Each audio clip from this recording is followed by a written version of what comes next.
సిలువ సింహాసనం మీద ఆసీనుడైన తండ్రి, నీకు స్తోత్రం నాయన, స్తోత్రం స్తోత్రం నాయన. నా తండ్రి, నా ప్రభా యేసయ్య, నేను ఎందుకు పనికి మాలిన దాన్ని, ఏ యోగ్యత లేని దాన్ని ప్రభా నాయనా, నీ బలపీఠం వద్ద నాయనా, నీ పాద సన్నిధిలో నాయనా, ఇక్కడ నిలుచుకున్న దానికి కూడా నేను అర్హతరాలను కాదు ప్రభా నాయనా. నా నోటికి మీ బోరుని అందించి నా ప్రభా, నా యేసయ్య, నువ్వు కలువరిలో నాయనా సిలువలో నాయనా పలికిన 4వ మాట నా నోటికి మీ బోరుగా అందించి యేసయ్య, మీరే నాకు తోడుగా, నీడగా, అండగా, ఆశ్రయముగా ఉండి నా జ్ఞానాన్ని మరుగుపరిచిన ఆయన మీ జ్ఞానంతో మాట్లాడే కృప నాకు దయచేయమని యేసు పావన నామములో అడుగుచున్నాను తండ్రి, ఆమేన్. యేసు ప్రభువారు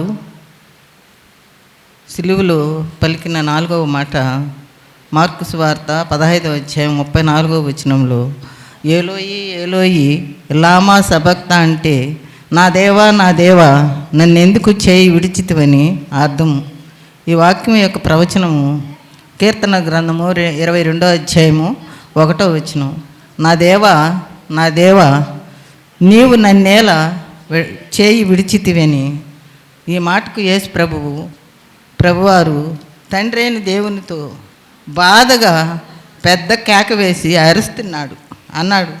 ఇది ఒక అర్థదను కేక వేశాడు ప్రభువారు.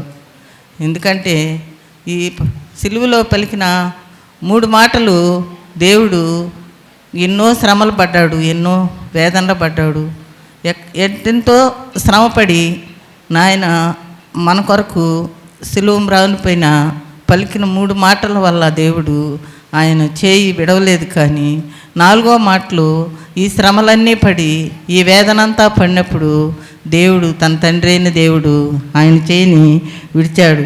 ఎందుకంటే ఇస్కరియోతు యోధ ఆయన్ని అప్పగించినప్పుడు కూడా బాధపడలేదు. శిష్యులు గెత్సెమనే తోటలో ఒంటరిగా ప్రభువారిని విడిచిపెట్టి వెళ్ళినప్పుడు కూడా ఆయన బాధపడలేదు. పేతురు యేసయ్య ఎవరు అని ఎరగనప్పుడు కూడా ఆయన బాధపడలేదు.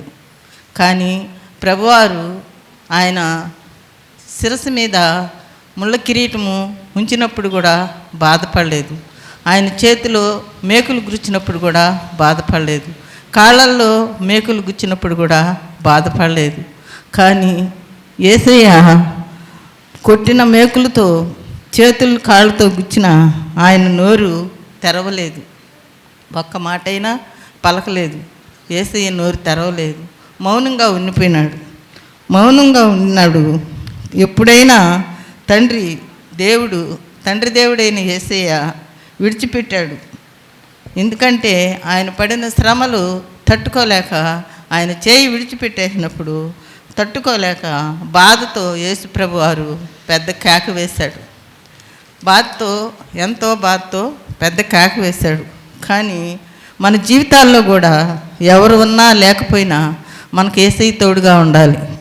ఎందుకంటే కానీ దేవుడు మనతో ఉండాలి.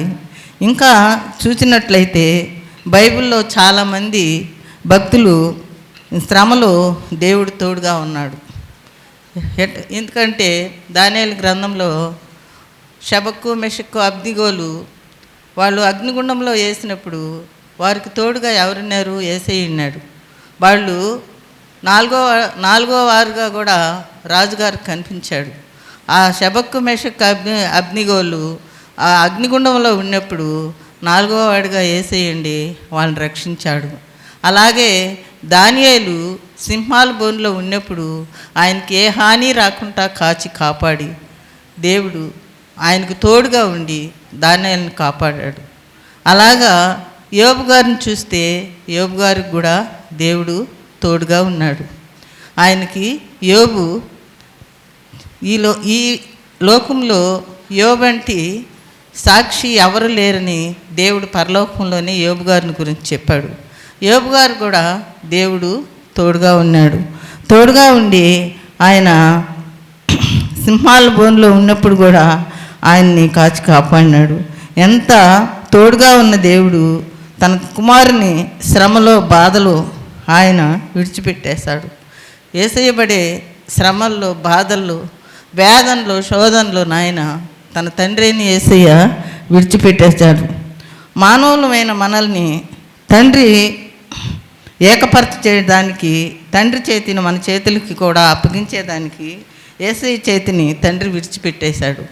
యేసయ్య మన చేతుల్ని తండ్రికి అప్పగించాలని యేసయ్య కూడా మన చేతిని విడిపించేశాడు. మన పాపాల కోసం ఆయన మీద వేసుకున్నాడు.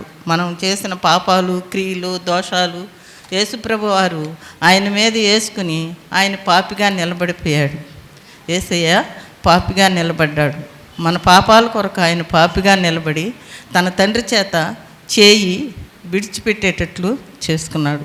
మనం దేవుణ్ణి మనం సమీపిస్తులుగా చేర్చుకోవాలని యేసయ్య చేతికి తన తండ్రిని విడిచిపెట్టేశాడు. మనం ఎప్పుడు ఆయన తండ్రి అయిన దేవుడు యేసయ్యని ఎలాగ విడిచిపెట్టినాడు, కానీ మన తండ్రి అయిన యేసయ్య మనల్ని ఎప్పుడూ విడిచిపెట్టడు. ఆయన చేయి కానీ మనల్ని విడిచిపెట్టడు.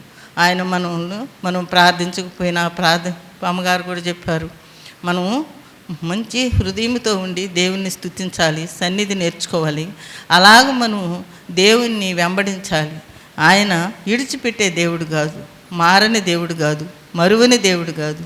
యేసయ్య తన తండ్రి చెయ్యి విడిచిపెట్టినప్పుడు పెద్దగా కేక వేసి, తండ్రి నా దేవా నీవేళ నన్ను చేయి విడిచివని బిగ్గరగా కేక వేసి నాయనకి తన తల వాల్చుకున్నాడు. అలాగ మనం దేవుణ్ణి విశ్వాసంగా మనల్ని స్తుతించి ఆరాధించి దేవుని కొరకు, ఆయనైతే మన కొరకు, మన పాపాల కొరకు, మనం చేసిన శోధనల కొరకు, క్రియల కొరకు ఆయన మన పాపిగా నిలబడిపోయినాడు. యేసయ్య ఏ పాపం ఎరిగిన దేవుడు. అంతా ఆయన అంత చేస్తున్నా కానీ ఆయన నోరే తెరవలేదు, మౌనంగా నిలబడ్డాడు. కానీ మనము పాపులమైన మన కొరకు ఆయన ప్రాణం పెట్టి కలువరిలో ఆయన ఆ గొల్గొతా కొండ మీద ఆయన సిలువని చూచేటట్లు మనము అందరం కూడా ఏక మనసు కలిగి దేవుని స్తుతించి ఆరాధించాలని, దేవుని కొరకు మనం బ్రతకాలని, దేవునితో సహవాసం చేయాలని మన సంఘం కానీ మనం తెలియని వారం కాకపోయినా దేవుడు మనల్ని ఇప్పటి వరకు రక్షించి కాచి కాపాడిన తండ్రికి నిండు కృతజ్ఞతలు చెల్లిస్తున్నాను. నా ఈ చిన్న ప్రార్థన దేవుడు ఆలకించును కాక. ఆమేన్. నరుడవు కాకున్న ఎడల